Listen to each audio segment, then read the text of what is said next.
अब हमने कहा नियंत्रण, विनियमन और सरकार के आधार पर अर्थव्यवस्था को हमने 4 वर्गों में बांटा। एक को कहा हमने पूंजीवादी, एक को कहा हमने समाजवादी, एक को कहा हमने साम्यवादी, एक को कहा हमने मिश्रित। तो सबसे पहली वाली क्या कहती है? पूंजीवादी, है ना। पूंजीवादी को बाजारी अर्थव्यवस्था भी कहते हैं।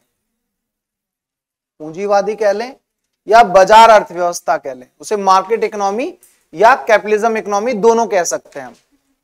बाजार अर्थव्यवस्था या पूंजीवादी अर्थव्यवस्था, दोनों बातों का मतलब एक ही है। ठीक, अब सवाल क्या कि पूंजीवादी अर्थव्यवस्था होती क्या है? वैसे जनरली बात करें तो पूंजीवादी अर्थव्यवस्था वो होती है जो पूंजीपतियों के द्वारा चलाई जाती है। पूंजीवादी अर्थव्यवस्था कौन सी होती है? जो पूंजीपतियों के द्वारा चलाई जाती है।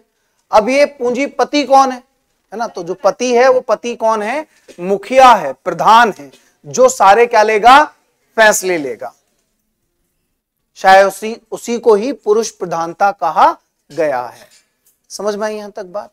तो यहां पे पति वो किस चीज का है? पूंजी का। यहां पे पति वो किसका है? पूंजी का। तो जब वो पूंजी का पति है तो पूंजी को लेकर सारे निर्णय भी कौन लेगा? पति ही लेगा।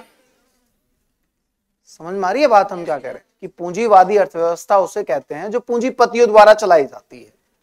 पति कौन है? मुखिया। किसका पति है? पूंजी का। तो पूंजी से संबंधित सारे जो निर्णय होंगे वो पति लेगा, पूंजीपति लेगा। समझ में आई नहीं बात? अब बोले कि पूंजी से संबंधित किस प्रकार के निर्णय? पूंजी से संबंधित किस प्रकार के निर्णय? कि पूंजी ने बाजार में आके क्या किया होगा? निवेश किया होगा, वस्तु और सेवा का उत्पादन किया होगा। पूंजी ने आके बाजार में क्या किया होगा? निवेश किया होगा। पूंजी से ही तो निवेश किया होगा, और निवेश से क्या किया होगा? वस्तु सेवा का उत्पादन किया होगा। तो अब सवाल यह कि वस्तु और सेवा से संबंधित जितने भी निर्णय हैं वो कौन लेगा? पति लेगा। कौन लेगा?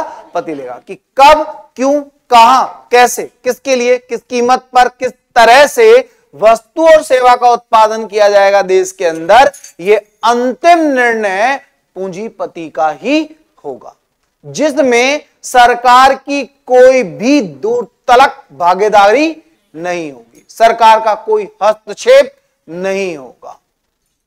बाजार कब, कैसे, किस करवट पे बैठेगा, क्या, कब बाजार कैसे निर्णय लेगा, ये अंतिम निर्णय पूंजीपति के ही होंगे।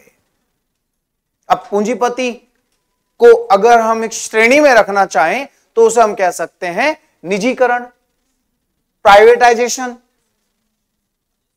अरे दो ही ना, दो क्या, 3 चीजें होंगी देश में, फॉरेन, पब्लिक, प्राइवेट। अरे 3 चीजें होंगी देश में, फॉरेन, पब्लिक, प्राइवेट। या तो सार्वजनिक संस्थानें काम करेंगी, या निजी संस्थानें काम करेंगी, या विदेशी संस्थानें काम करेंगी। हाँ या ना? समझ में आई नहीं बात? तो यहां पर बोला गया है कि जो देश का है, देश का सिटीजन है, और सिटीजन कौन सा? जो निजी क्षेत्र है, वो निजी क्षेत्र ही देश की अर्थव्यवस्था को चलाएगा, या देश से संबंधित आर्थिक स्थिति को लेकर हर तरीके के जो निर्णय रहेंगे वो पूरी तरीके से निर्णय कौन लेगा? देश का निजीकरण या पूंजीपति लेगा, उसमें सरकार की कोई भागीदारी नहीं होगी। और दूसरा बोला गया कि इसमें अर्थव्यवस्था में जो मुख्य उद्देश्य क्या होगा? वो सिर्फ लाभ प्राप्त करना होगा। निजी व्यक्ति तो क्या चाहता है? अपना सिर्फ लाभ। कि इस अर्थव्यवस्था का मुख्य उद्देश्य क्या होगा? सिर्फ और सिर्फ क्या प्राप्त करना? लाभ प्राप्त करना। अब सवाल यह कि ऐसे में सरकार क्या करेगी? कि सरकार मानसिक और आर्थिक और शारीरिक तौर पर जनता का शोषण नहीं होना चाहिए, इसका निगरानी करेगी।